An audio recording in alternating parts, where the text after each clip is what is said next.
Good morning. आज का जो हमारा टॉपिक है वो है राष्ट्रीय आय, नेशनल इनकम। आज हम डिस्कस करने वाले हैं राष्ट्रीय आय के टॉपिक के बारे में, और ये बहुत ही इंपॉर्टेंट टॉपिक है किसी भी राष्ट्र के लिए, किसी भी देश के लिए। तो इसको स्टार्ट करने से पहले मैं आपको बता देना चाहता हूं कि भाई राष्ट्रीय आय, सबसे पहले हमको मालूम होना चाहिए राष्ट्रीय आय होती क्या है। तो राष्ट्रीय आय की जो सीधी और सिंपल डेफिनेशन दी गई है वो ये दी गई है कि भाई किसी भी राष्ट्र या देश की भौगोलिक सीमा में एक वर्ष की अवधि में उत्पादित वस्तुओं और सेवाओं का मौद्रिक मूल्य क्या कहलाता है? राष्ट्रीय आय कहलाती है। एक वर्ष की अवधि में हमने मेन जो फोकस किया किस पर? एक वर्ष। क्योंकि अगर हम चाहे भारत की बात करें, चाहे अमेरिका की बात करें, चाइना की बात करें, सभी देशों में जो राष्ट्रीय आय की गणना की जाती है वो एक वर्ष की अवधि के आधार पर की जाती है। और राष्ट्रीय आय की गणना का जो मेन फंक्शन है वो क्या है? राष्ट्रीय आय उत्पादन व आय के आधार पर इसकी गणना की जाती है। अब राष्ट्रीय आय की गणना, ये बात आती है कि राष्ट्रीय आय की जो गणना है वो किसके द्वारा की जाती है? तो राष्ट्रीय आय की जो गणना है वो की जाती है सीएसओ के द्वारा। किसके द्वारा? सीएसओ, जिसे हम बोलते हैं सेंट्रल स्टैटिक ऑर्गेनाइजेशन, केंद्रीय सांख्यिकी संगठन, इसके द्वारा राष्ट्रीय आय की गणना की जाती है। किसमें? भारत में सीएसओ के द्वारा, केंद्रीय सांख्यिकी संगठन के द्वारा राष्ट्रीय आय की गणना की जाती है। सीएसओ की जो स्थापना थी, सीएसओ की स्थापना कब हुई थी?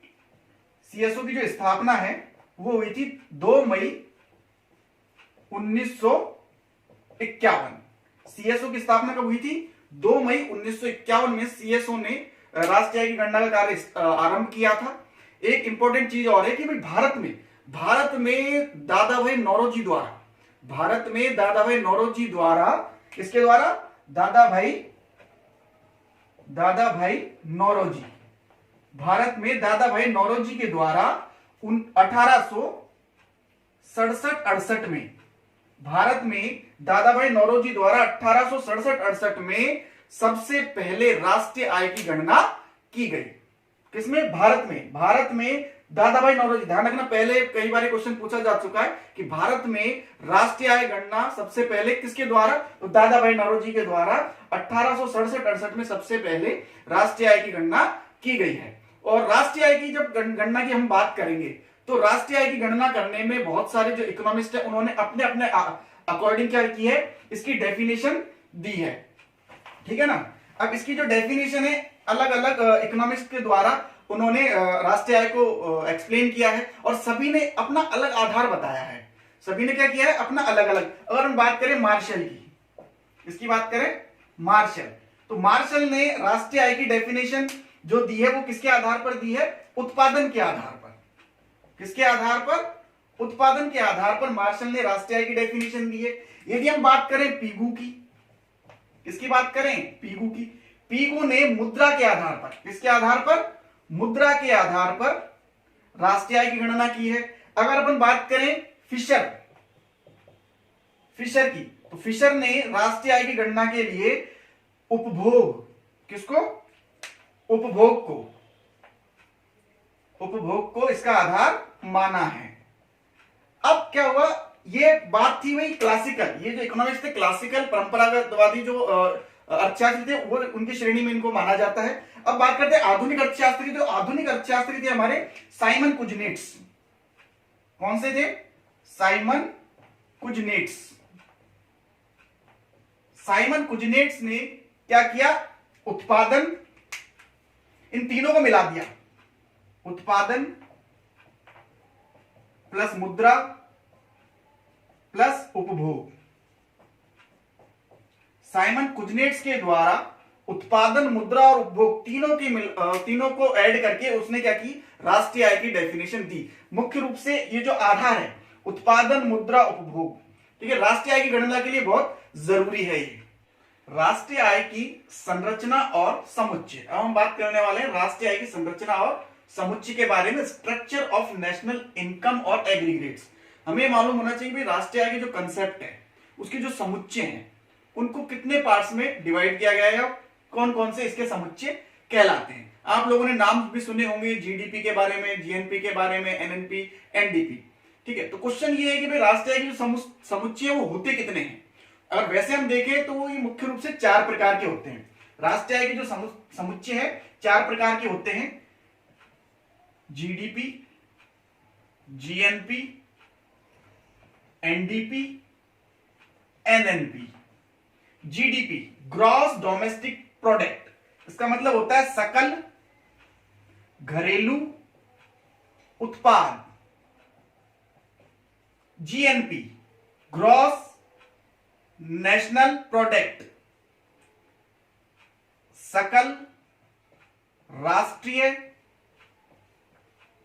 उत्पाद, सकल राष्ट्रीय उत्पाद। फिर एनडीपी नेट डोमेस्टिक प्रोडक्ट, शुद्ध, नेट शुद्ध घरेलू उत्पाद।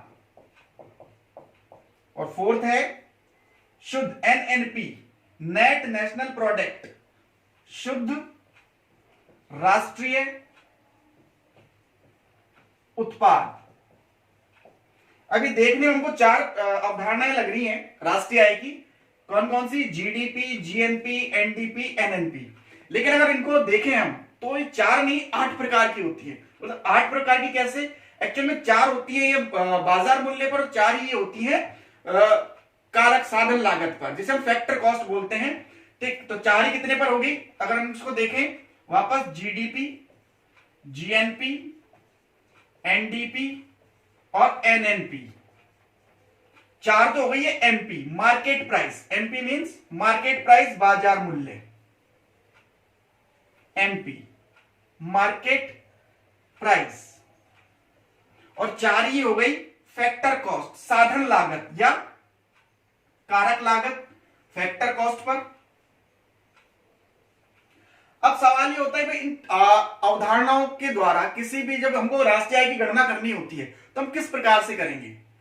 इन अवधारणाओं से यदि हमें किसकी गणना करनी है, राष्ट्रीय आय की। मैं आपको बता दूं, यहां पर अगर हम राष्ट्रीय आय की बात करें तो NNP MP, sorry NNP FC, NNP FC को हम क्या बोलते हैं, राष्ट्रीय आय बोलते हैं। जब हम राष्ट्रीय आय की गणना करेंगे तो एनएनपीएफसी की जब कैलकुलेशन करने के लिए कहा जाएगा तो एनएनपीएफसी का ही मतलब क्या होता है, हम राष्ट्रीय आय की कैलकुलेट करके बता रहे हैं उसको। ठीक, अब राष्ट्रीय आय की गणना करने के लिए सभी के हमको फॉर्मूले याद होना बहुत जरूरी है। अगर फॉर्मूले याद नहीं होंगे तो हम राष्ट्रीय आय की कैलकुलेशन नहीं कर सकते। लेकिन इन सब का फॉर्मूला याद करें, उससे अच्छा है कि मैंने इसके लिए फॉर्मेट तैयार किया है, जिससे क्या है कि हम राष्ट्रीय आय की जो गणना है आसानी से कर सकते हैं। वो फॉर्मेट क्या है, उस फॉर्मेट को मैं यहां पर एक बार आपको बनाकर बताऊंगा कि किस तरीके से हम आसानी से राष्ट्रीय आय की या किसी भी चीज की जो गणना है, हम आसानी से, चाहे एनडीपी कैलकुलेट करना हो, चाहे एनएनपी कैलकुलेट करना हो, चाहे मार्केट प्राइस पर करना हो, चाहे बाजार मूल्य पर करना हो, किस तरीके से करना है, तो उसके लिए एक फॉर्मेट मैंने तैयार किया है। फॉर्मेट बहुत आसान है, यदि आप उसको देखोगे। सबसे पहले हम यहां लिखेंगे जीएनपी, यहां हमने लिखा जीडीपी, यहां हमने लिखा एनएनपी और यहां लिखा एनडीपी। जीडीपी के सामने इधर जीएनपी और यहां पर एनएनपी के सामने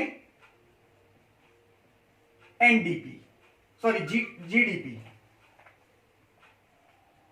जीडीपी। यहां हमने लिखा एनएनपी और यहां पर NDP. GNP, GDP, NNP, NDP, GNP, GDP, NNP, NDP. अब ये 8 अवधारणाएं हैं राष्ट्रीय आय की, 8 समुच्चय हैं। अब ये 4 बाजार मूल्य पर हैं, मार्केट प्राइस पर, और 4 ही फैक्टर कॉस्ट पर हैं, साधन लागत पर। कौन से 4 हैं, ये MP market price, GNP MP, GDP MP, NNP MP, NDP MP. ये 4 है मार्केट प्राइस पर, बाजार मूल्य पर। GNP FC, GDP FC, NNP FC, NDP FC. 4 अवधारणाएं हो गई हमारी बाजार मूल्य पर और 4 ही हो गई हमारी साधन लागत पर, ठीक है ना। अब देखो, अब क्या करेंगे, हम कुछ एरोस बनाएंगे इसके लिए, फिर कैसे इसकी कैलकुलेशन करनी है। एरो कैसे बनाने हैं हमें, क्योंकि एरो ही हमें बताएंगे कि हमें प्लस करना है या माइनस करना है, कौन सी चीज हमको प्लस करनी है, क्या हमको माइनस करना है। मैं कुछ एरोस बना रहा हूं इसके लिए। इसमें एरो का भी बहुत इंपॉर्टेंट रोल है, क्योंकि जब हम कैलकुलेशन करेंगे तो उस एरो का कितना रोल है इसमें। तो हमने एरोस लगा दी। इन एरोस का मतलब है कि जो चीज मैं इन एरोस पर लिखने वाला हूं वो हमको क्या मैं लिखने वाला हूं, प्लस करनी है माइनस करनी है। सबसे पहले देखो, लिखने वो जो मैं चीज इसमें लिखने वाला हूं इंपॉर्टेंट चीजें हैं। सबसे पहले मैं लिखूंगा NIFA। NIFA का मतलब होता है कि भाई निर्यात में से हम आयात को क्या कर दें, माइनस कर दें, तो उससे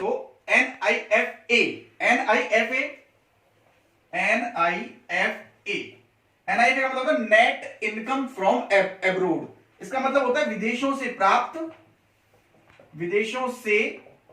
प्राप्त शुद्ध आय, विदेशों से प्राप्त शुद्ध आय। NIFA अगर हम वैसे देखें तो NIFA इसका फॉर्मूला होता है x माइनस m। क्या फॉर्मूला होता है, x माइनस m। यहां x का मतलब किससे है, यहां x का मतलब है एक्सपोर्ट, यहां x का मतलब है एक्सपोर्ट और m का मतलब है इंपोर्ट।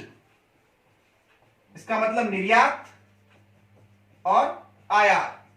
यदि हम निर्यात में से आयात को क्या कर दें, माइनस कर देते, तो हमको हमारे पास किसकी कैलकुलेशन आ जाएगी, NIFA की कैलकुलेशन आ जाएगी, विदेशों से प्राप्त शुद्ध आय की हमारे पास कैलकुलेशन यहां पर आ जाएगी। तो NIFA की कैलकुलेशन के लिए मैंने आपको बता दिया है कि NIFA की कैलकुलेशन, विदेशों से शुद्ध प्राप्त जो आय है उसकी कैलकुलेशन कैसे होती है, x माइनस m। NIFA की हमको कैलकुलेशन करनी होगी, NIFA इसका मतलब x माइनस m, ये इसका फॉर्मूला होता है NIFA का x माइनस m। x का मतलब एक्सपोर्ट, m का मतलब इंपोर्ट। निर्यात में से अगर हम आयात को मूल्य को माइनस कर दें तो हमारी NIFA विदेशों से प्राप्त शुद्ध आय, नेट इनकम फ्रॉम एब्रोड हमारे पास आ जाती है। अब देखो NIFA को मुझे कहां कहां लिखना है, वो इंपॉर्टेंट चीज है, GNP MP GDP MP। तो यहां पर मैं लिख दूंगा माइनस NIFA, यहां मैं लिखूंगा माइनस NIFA। देखो सिंपल सी बात है, जहां पर ऐसा सीधा एरो आ रहा है सभी जगह मैं क्या लिख दूं, माइनस NIFA कर दूं। यहां सीधा एरो है, यहां लिख दिया मैंने, यहां माइनस NIFA आप देख रहे हो सीधा एरो आ रहा है, सीधे सीधे एरो के सामने मैंने माइनस है, ये सीधा एरो आ रहा है, इन दोनों के बीच में कोई एरो नहीं है, ध्यान रखना। यहां पर भी मैंने लिख दिया माइनस NIFA, यहां पर भी सीधा एरो दिख रहा है आपको, माइनस NIFA। NIFA की आवश्यकता पड़ती है, इसके बाद आवश्यकता पड़ती है अप्रत्यक्ष कर की और सब्सिडी की, ठीक है, इनडायरेक्ट टैक्स और सब्सिडी सहायता।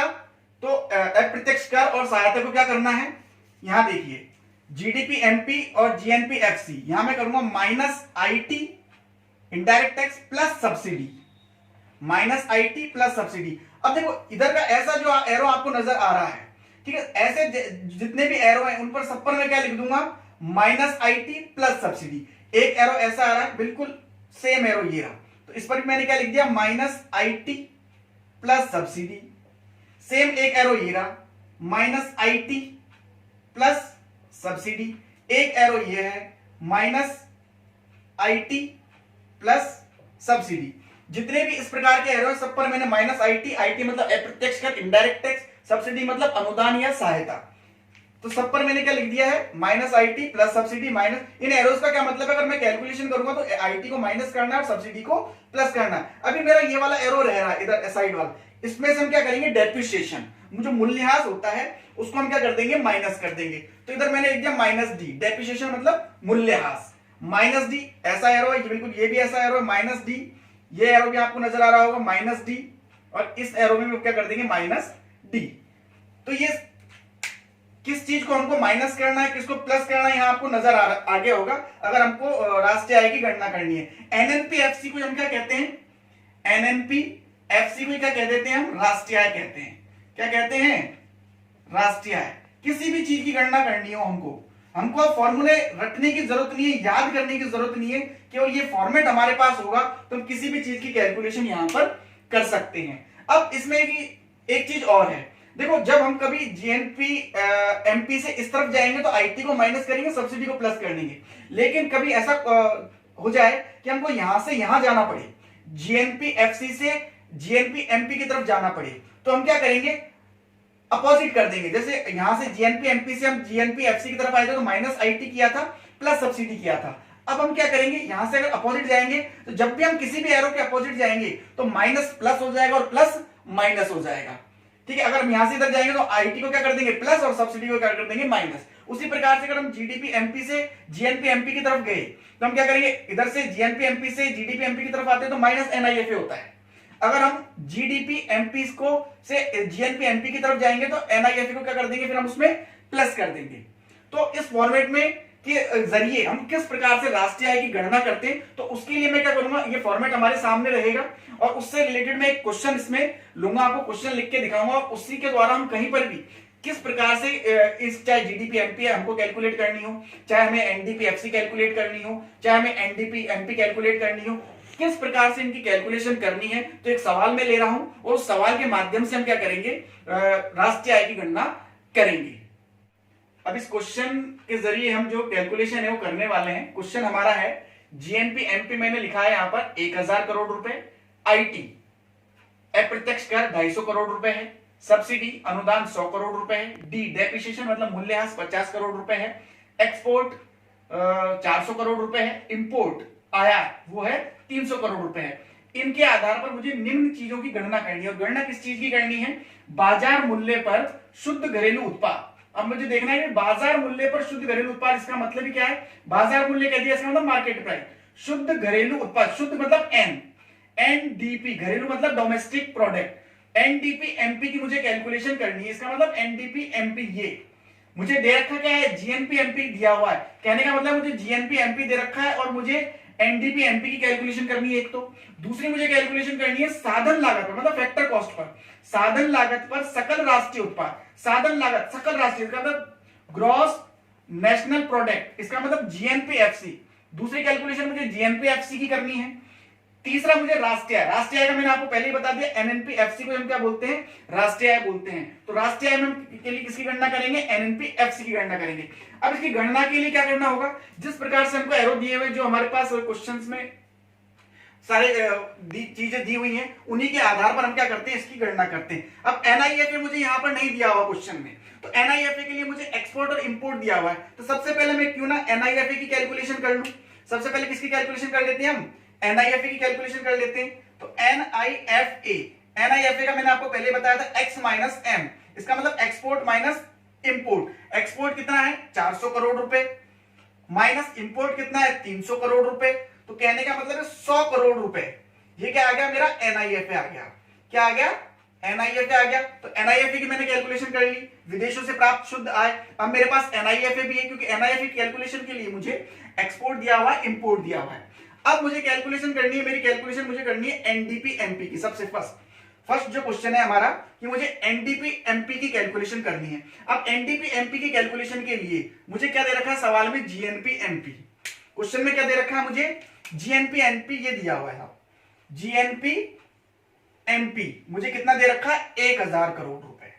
कितना दे रखा है, 1000 करोड़ रुपए मुझे दिया हुआ है। मुझे कैलकुलेट क्या करना है, एनडीपी एमपी। अब देखो इस फॉर्मेट का बनाने का जो मूल मोटिव है वो क्या है कि अगर मुझे एनडीपी एमपी निकाल दिया तो इसमें जो जो चीजें मुझे यहां पर दी गई हैं, अब मैं कैसे भी इन एरोस के जरिए यहां तक पहुंचूंगा तो मुझे वो जो कैलकुलेशन जो चाहिए वो मिल जाएगी। मुझे किसी भी प्रकार का कोई फॉर्मूला याद नहीं करना है। हम कई बार क्या फॉर्मूले में क्या प्लस करना है, क्या माइनस करना है, तो हमें कुछ भी याद नहीं करना। हमको फॉर्मेट पता है, हमें क्या पता है, फॉर्मेट पता है। फॉर्मेट में केवल ये पता है क्या माइनस होता है, क्या प्लस होता है। इस फॉर्मेट के जरिए हम क्या करेंगे, हमारी जो 3 कैलकुलेशन मैंने इसमें क्वेश्चन लिया हुआ है कि भाई हमको बाजार मूल्य पर शुद्ध घरेलू उत्पाद एनडीपी एमपी कैलकुलेट करना है, साधन लागत पर सकल राष्ट्रीय उत्पाद जीएनपीएफसी कैलकुलेट करना है और राष्ट्रीय आय कैलकुलेट करनी है। तो अब मुझे फॉर्मूला कोई भी याद नहीं है, लेकिन मुझे फॉर्मेट याद है। मुझे फॉर्मूला कोई भी याद नहीं, लेकिन मुझे फॉर्मेट याद है, मान के चलते हैं। और फॉर्मूले के हिसाब से मुझे क्या दिया हुआ है, जीएनपी एमपी। अब देखो इसके अकॉर्डिंग अब मैं इसको कैसे भी कैलकुलेट करूंगा ना, आंसर मेरा वही आएगा। चाहे मैं इधर से इधर आ जाऊं, चाहे मैं घूम फिर के इधर से इधर आऊं, कहीं से भी आऊंगा मैं, लेकिन आना मुझे एरो के थ्रू ही है। ठीक है, एरो के थ्रू ही हमको क्या करना है, इस तक पहुंचना है। फर्स्ट हम इधर से ही ले लेते हैं इसको डायरेक्ट। GNP MP 1000 crore. अब मैं इधर से इधर आया तो इसमें क्या दे रखा, माइनस डी। क्या दिया हुआ है, माइनस डी। डी मतलब डेप्रिसिएशन। डेप्रिसिएशन कितनी दे रखी है मुझे यहां पर क्वेश्चन में, 50 करोड़। मैंने माइनस डी कर दिया 50 करोड़, तो कितना आ गया, 950 करोड़ रुपए। क्या आ गया मेरा, ये आ गया एनएनपी एमपी आ गया। एनएनपी एमपी कितना आ गया मेरा, 950 करोड़ रुपए। 950 करोड़ रुपए एनएनपी एमपी आ गया। अब मुझे एनडीपी एमपी चाहिए था। अब एनडीपी एमपी में क्या चाहिए, माइनस एनआईएफए। मैंने उसमें से माइनस एनआईएफए कर दिया। माइनस एनआईएफए कितना आया था मेरा, 100 करोड़ रुपए। 100 करोड़ रुपए माइनस एनआईएफए मैंने इसमें कर दिया। तो अब माइनस एनआईएफए कर दूंगा तो क्या आ जाएगा, एनडीपी एमपी। एनडीपी एमपी तो कैलकुलेट करना है हमको। माइनस एनआईएफए 100 करोड़ किया, इसका मतलब 850 करोड़ रुपए। 850 करोड़ रुपए मेरा क्या आ गया है, एनडीपी एमपी। ये जो मुझे कैलकुलेशन चाहिए थी एनडीपी एमपी की, तो वो कितनी आ गई, 850 करोड़ रुपए। बोले सर ठीक है, इधर से तो आपका ये एनडीपी एमपी 850 करोड़ रुपए आ गया। अब आप कहीं दूसरी तरफ से आओ। बोले ठीक, कोई नहीं। अब हम क्या करते हैं, एक बार दोबारा इस क्वेश्चन को सेम यही चीज कैलकुलेट करेंगे, एनडीपी एमपी, लेकिन दूसरी साइड से आएंगे। मैंने सबसे पहले जीएनपी एमपी लिखा। जीएनपी एमपी कितना है मेरा, 1000 करोड़ रुपए। अब मैं इस तरफ से आऊंगा। अगर इधर से इधर आया और इधर से इधर भी मैं आ सकता हूं, ये इधर इस एरो से यहां पर, तो मैं मुझे क्या करना है, माइनस एनआईएफए। माइनस एनआईएफए, माइनस एनआईएफए कितना था, 100 करोड़ रुपए एनआईएफए। 100 करोड़ रुपए एनआईएफए, इसमें से मैंने इसको माइनस कर दिया तो 900 करोड़ रुपए क्या आ जाएगा, 900 करोड़। इधर से इधर चल रहे हैं हम। जीएनपी एमपी में से अगर एनआईएफए माइनस करेंगे तो जीडीपी एमपी आ गई। क्या आ गई, जीडीपी एमपी कितनी आ गई, 900 करोड़। अब यहां से मैं इधर आ गया एनडी, तो वही एरो पर क्या लिखा हुआ है, डी, मतलब माइनस डी करना है मुझे। माइनस डी करना है। डेप्रिसिएशन कितनी है, 50 करोड़ रुपए। 50 करोड़, 50 करोड़ करेंगे, 850 करोड़ रुपए। क्या आ गया, इधर से इधर भी आया तो एनडीपी एमपी। एनडीपी एमपी कितना आ गया, 850 करोड़ रुपए। अगर आप देखोगे तो यहां पर भी मेरा 850 करोड़ रुपए आया। अगर मैं इधर से इधर आया हूं, अगर मैं इधर से इधर घूम करके आया था, तो भी मेरा जो एनडीपी एमपी है 850। आप कहीं से भी आ सकते हो, आंसर में कोई दिक्कत नहीं। अब आपको कुछ भी याद नहीं करना कि एनआईएफए माइनस करना है, क्या प्लस करना है, क्या नहीं करना, क्योंकि मेरे पास फॉर्मेट में सब कुछ है। मेरे पास क्या है, फॉर्मेट। अगर आप पूरा यूं घूमकर भी आओगे तो भी आंसर यही आने वाला है। और अगर एक बार ऐसे घूमकर भी बता दो, पूरा इधर से इधर घूम के आ जाओ, ताकि मुझे हमें पता चल जाए कि 850 करोड़ रुपए। तो एक बार इसको, इसी एनडीपी एमपी को एक बार पूरा घूम के और ट्राई कर लेते हैं कि हमारा सही आ रहा है या गलत आ रहा है। ठीक है, तो एक बार फिर से हम इसको ट्राई कर रहे हैं। ठीक है, एक बार देखना आप इधर, इसको दोबारा से हम ट्राई करते हैं, पूरा घूम के आएंगे। इधर से यहां से स्टार्ट करेंगे। जीएनपी एमपी कितना दे रखा है, 1000 करोड़ रुपए। कितना दे रखा है, 1000 करोड़ रुपए, ये यहां पर दे रखा। अब ये घूम कर आना है, हमें घूम के आना है। इसका मतलब माइनस आईटी। माइनस आईटी कितना है, आईटी कितना है मेरे पास, 250 करोड़ रुपए। 250 करोड़ रुपए मैंने माइनस आईटी किया, सीआर लिख रहा हूं मैं शॉर्ट में, करोड़। तो ये हो गया 750। अब आईटी के साथ प्लस सब्सिडी भी है, ध्यान रखना, प्लस सब्सिडी। सब्सिडी कितना था, 100 करोड़ रुपए। 100 करोड़, तो ये हो गया 850। 850 क्या आ गया, जीएनपीएफसी आ गया। जीएनपीएफसी ये कितना आ गया, 850 करोड़ रुपए। कितना आ गया, 850 करोड़ रुपए सीआर। इसके बाद माइनस एनआईएफए, माइनस एनआईएफए। माइनस एनआईएफए कितना निकाला है हमने, 100 करोड़ रुपए। 100 करोड़ माइनस एनआईएफए कर दिया, कितना आ गया, 750 करोड़ रुपए। 750 करोड़ रुपए क्या आ गया, जीडीपीएफसी। क्या आ गया, जीडीपीएफसी मेरे पास 750 करोड़ रुपए आ गया। अब जीडीपीएफसी कितना है, 750 करोड़ रुपए। अब माइनस में क्या कर दूंगा, डी कर दूंगा, माइनस डेप्रिसिएशन कर दिया, कितना, 50 करोड़ रुपए। कितना आ गया, 700 करोड़ रुपए। कितना आ गया, 700 करोड़ रुपए मेरे पास क्या आ गया, एनडीपीएफसी 750 सॉरी 700 करोड़ रुपए क्या आ गया मेरे पास, एनडीपीएफसी आ गया। अब देखो मुझे यहां से इधर जाना है, इसका मतलब मुझे उल्टा करना पड़ेगा, आईटी को प्लस करना पड़ेगा और सब्सिडी को माइनस करना पड़ेगा। अब मैंने आईटी प्लस कर दिया इसमें, प्लस आईटी। आईटी कितना था मेरे पास, 250 करोड़ रुपए। आईटी 250 करोड़ रुपए था, 0,5,950 करोड़। और सब्सिडी को माइनस करना पड़ेगा। सब्सिडी कितनी थी मेरे पास, माइनस सब्सिडी। सब्सिडी कितनी थी, 100 करोड़ रुपए। कितना आ गया, 850 करोड़ रुपए। सेम वही आया कि नहीं आया, क्या, एनडीपी एमपी। एनडीपी एमपी कितना आ गया, वापस मेरे पास 850 करोड़ रुपए आ गया।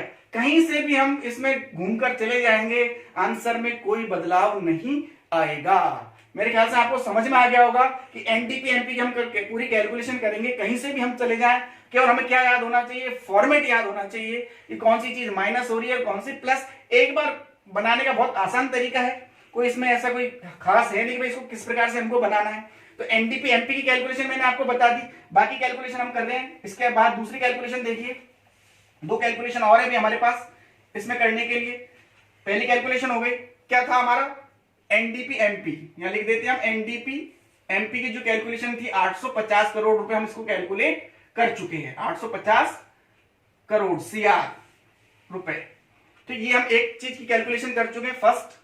सेकंड क्या था हमारा, जीएनपीएफसी। जीएनपीएफसी देखो सीधा ऊपर लिखा हुआ है, जबकि मेरे पास सेकंड क्वेश्चन की कैलकुलेशन करनी है। जीएनपी एमपी कितना दे रखा था, 1000 करोड़ रुपए, 1000 करोड़ रुपए, करोड़ 1000 सीआर करोड़ रुपए कितना है, 1000 करोड़। सीधा माइनस आईटी कर दो, प्लस सब्सिडी कर दो। माइनस आईटी कितना है, माइनस आईटी 250 करोड़ रुपए, 250 करोड़ रुपए कितना हो गया, 750 करोड़ रुपए, करोड़ रुपए। और फिर प्लस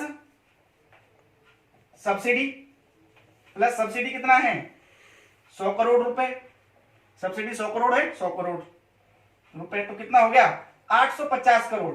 ये भी कितना आ गया, 850 करोड़ रुपीस क्या आ गया हमारे पास, जीएनपीएफसी। जीएनपीएफसी, जीएनपीएफसी की सेकंड क्या है हमने कैलकुलेट कर लिया है, जीएनपीएफसी हमने कैलकुलेट कर लिया, ये भी कितना आया है, 850 करोड़ रुपए आया है जीएनपीएफसी भी। तीसरी हमारी कैलकुलेशन बची है राष्ट्रीय आय की। तीसरी कैलकुलेशन बची राष्ट्रीय आय का मतलब है एनएनपीएफसी हमको कैलकुलेट करना है। अब एनएनपीएफसी कैलकुलेट करना है, इसका मतलब वो वापस तीसरी कैलकुलेशन में जीएनपी एमपी कितना दे रखा है, 1000 करोड़ रुपए, 1000 करोड़ रुपए। अब किधर से भी हम किधर आ जाएंगे तो हम इसकी कैलकुलेशन पर पहुंच जाएंगे, ठीक है ना। अगर हम यहां से इधर आए, इधर से इधर आए, इधर से इधर आए, इधर या फिर इधर से ऐसे घूमकर आएंगे, कहीं से भी आप आ जाओगे कैलकुलेशन सेम आने वाली है। सीधा इससे अच्छा है कि हम यहां से यहां जाएं और यहां से सीधा यहां आ जाए। तो जीएनपी हम एफसी पहले कैलकुलेट कर चुके हैं, फिर भी एक बार दोबारा से कैलकुलेट कर लेते हैं। जीएनपी एमपी में वही माइनस आईटी हमने किया, कितना था 250 करोड़ रुपए, कितना रहेगा 750 करोड़ रुपए, प्लस सब्सिडी किया, कितना था 100 करोड़ रुपए, तो 850 करोड़ रुपए, 850 करोड़ रुपए आ गया। क्या आ गया, जीएनपीएफसी, जीएनपीएफसी आ गया 850 करोड़ रुपए। अब सीधा मैं यहां से यहां आ जाऊं, इसका मतलब माइनस डेप्रिसिएशन और कर दूं, इसमें ही माइनस डी कर दिया। माइनस डी कितना है, 50 करोड़ रुपए, 50 करोड़ रुपए।